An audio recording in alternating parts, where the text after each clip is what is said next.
Pernahkah kita bertanya, mengapa sesuatu yang dulu dianggap tidak wajar, kini bisa dipandang sebagai sesuatu yang biasa, bahkan dirayakan hanya dalam beberapa dekade?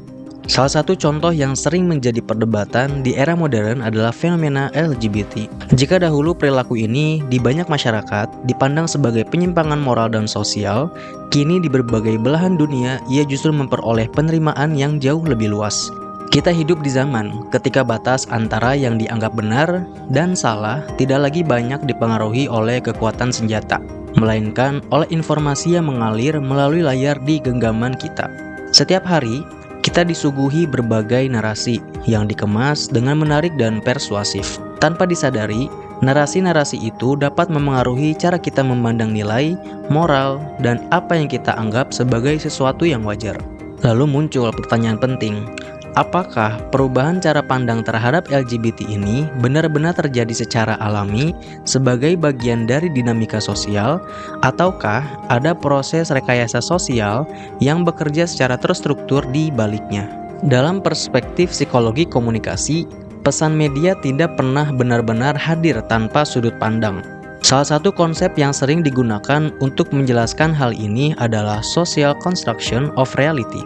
Melalui proses framing yang berlangsung secara terus-menerus, isu LGBT tidak lagi banyak diposisikan sebagai perdebatan mengenai perilaku seksual dan moralitas, tetapi bergeser ke ranah identitas dan hak asasi manusia. Pergeseran ini juga diikuti oleh perubahan bahasa. Berbagai istilah baru diperkenalkan untuk membentuk cara pandang yang berbeda terhadap isu tersebut. Sementara pihak yang tetap mempertahankan pandangan bahwa perilaku tersebut bertentangan dengan fitrah seringkali dipersepsikan atau dilabeli sebagai menyebarkan ujaran kebencian.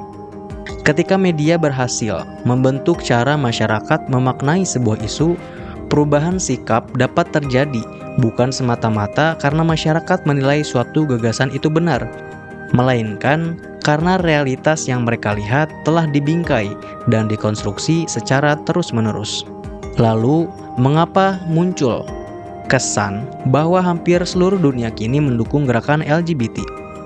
Dalam kajian psikologi komunikasi, fenomena ini dapat dijelaskan melalui teori spiral of silence atau spiral kebisuan. Teori ini menjelaskan bahwa ketika seseorang merasa pandangannya berbeda dari opini yang tampak dominan, ia cenderung memilih diam karena khawatir akan penolakan atau sanksi sosial. Dalam konteks ini, budaya populer dan media arus utama dipandang telah membentuk tekanan psikologis yang kuat. Orang-orang yang tetap berpegang pada nilai-nilai agama seringkali memilih untuk tidak menyampaikan pendapatnya karena khawatir menghadapi cancel culture atau mendapat stigma sebagai pihak yang intoleran. Ketika semakin banyak orang memilih diam, kelompok yang jumlahnya lebih sedikit justru tampak lebih dominan di ruang publik. Akibatnya, terbentuk kesan seolah-olah penerimaan terhadap LGBT telah menjadi pandangan yang disepakati secara luas. Namun, banyak atau sedikitnya suara yang terdengar di ruang publik bukanlah ukuran kebenaran. Sebuah pandangan tidak menjadi benar hanya karena memperoleh dukungan yang besar, sebagaimana sebuah keyakinan tidak menjadi salah hanya karena dipertahankan oleh lebih sedikit orang. Seberapa kuat pun sebuah rekayasa sosial dibangun untuk melegitimasi LGBT, pada akhirnya ia akan berhadapan dengan realitas penciptaan yang tidak dapat diubah oleh opini publik. Tubuh manusia memiliki hukum-hukum biologis yang tetap, tidak bergantung pada perubahan cara pandang masyarakat. Berbagai kajian medis dan epidemiologis menunjukkan bahwa praktik seksual tertentu dapat membawa risiko kesehatan yang lebih tinggi, terutama ketika tidak selaras dengan fungsi anatomi tubuh dan meningkatkan peluang terjadinya transmisi berbagai patogen. Realitas biologis ini tidak berubah hanya karena persepsi sosial berubah. Dalam Islam, prinsip tersebut selaras dengan konsep hifzun nafas, yaitu kewajiban menjaga jiwa dan raga sebagai salah satu tujuan utama syariat. Tubuh merupakan amanah dari Allah yang harus dipelihara, dijaga, dan digunakan sesuai dengan ketetapannya, bukan diperlakukan semata-mata sebagai sarana untuk memenuhi syahwat atas nama kebebasan. Yang paling rentan menghadapi arus normalisasi LGBT adalah generasi muda. Mereka berada di garis depan sebuah pertarungan pemikiran yang dalam literatur Islam sering disebut sebagai ghazul fikri. Di era digital, algoritma media sosial mampu mengemas berbagai gagasan dan gaya hidup dengan tampilan yang menarik, modern, progresif, bahkan estetik. Melalui paparan yang terus-menerus, sebuah pandangan dapat terasa wajar meskipun sebelumnya dianggap asing atau tidak benar. Apabila generasi muda menerima setiap narasi tanpa sikap kritis, mereka berisiko kehilangan kompas moral dan semakin jauh dari fitrah yang diajarkan agama.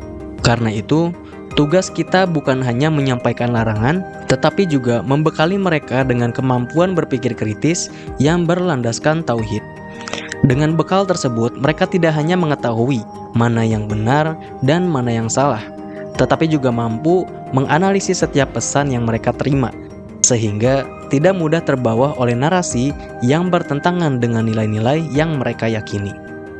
Pada akhirnya, dalam epistemologi Islam, ukuran kebenaran tidak ditentukan oleh perubahan zaman atau arus opini publik, melainkan oleh wahyu yang bersifat tetap. Al-Quran mengabadikan kisah kaum Nabi Lut sebagai pelajaran dan peringatan bagi umat manusia, bukan sebagai sekedar catatan sejarah yang dapat diubah maknanya mengikuti perkembangan budaya.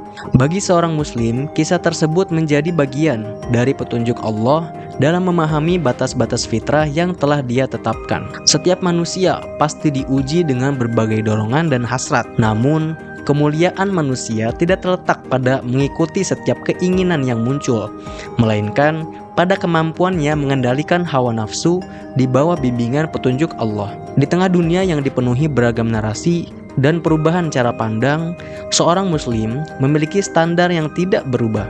Standar itu adalah Al-Quran dan juga Sunnah. Karena itu, jangan jadikan tren sosial sebagai tolak ukur kebenaran. Kembalilah kepada wahyu dan kembalilah kepada fitrah yang telah Allah tetapkan.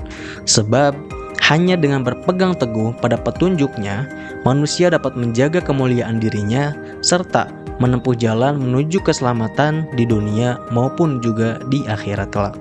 Terima kasih.